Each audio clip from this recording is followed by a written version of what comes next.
Presidential pardons and a court decision helping Harvard University are front and center in our nation's capital today. CBS News Justice correspondent Scott MacFarlane has been following the big developments and joins us now live. Scott, welcome to you. We just ran through some of the high-profile pardons just before the break, so let's start off the top with that. What exactly is the president saying about these pardons?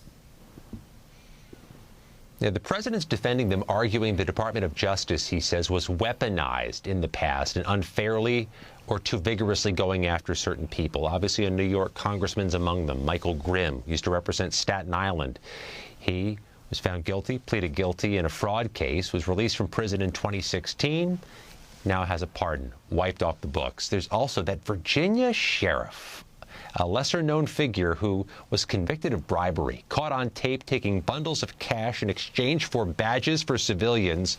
He was pardoned the day before he was to report to prison, an ardent Trump loyalist. This is going to fuel criticism that the president is pardoning people who he's close to politically, but who don't otherwise deserve a pardon. And there's also the criticism, Jeff and Jordan, that former President Biden opened the door for this on Inauguration Day. He pardoned his own family. And we know that some TV reality stars, that they're also part of the list as well. This week from the Capitol Police Chief, who has been talking about pardons for January 6th participants. Can you talk about that?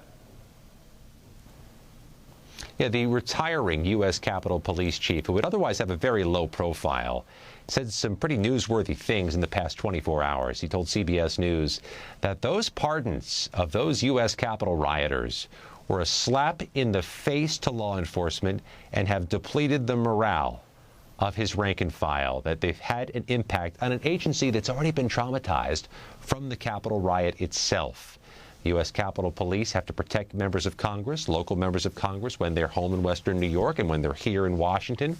It is a $1 billion a year budget and mission because there are about 10,000 threat investigations involving members of Congress each year, and the heat's only turned up hotter since the insurrection.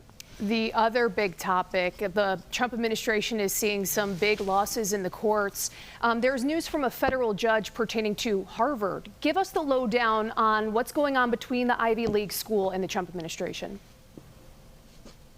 There's a whole bunch of legal fronts on which Harvard is fighting the Trump administration. The latest one was over whether Harvard should be prohibited from having international students, whether they should be permitted to have students from other countries. You know, they're fighting back on that, what they would argue, draconian requirement from the Trump administration.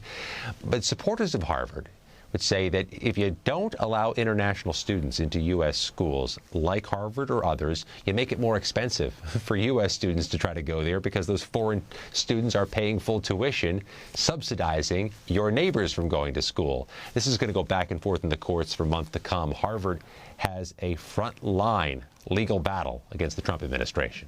And of course, Buffalo and West New York, we are a border community, and a judge has blocked some of the sweeping tariffs from the Trump administration. Can you tell us about that?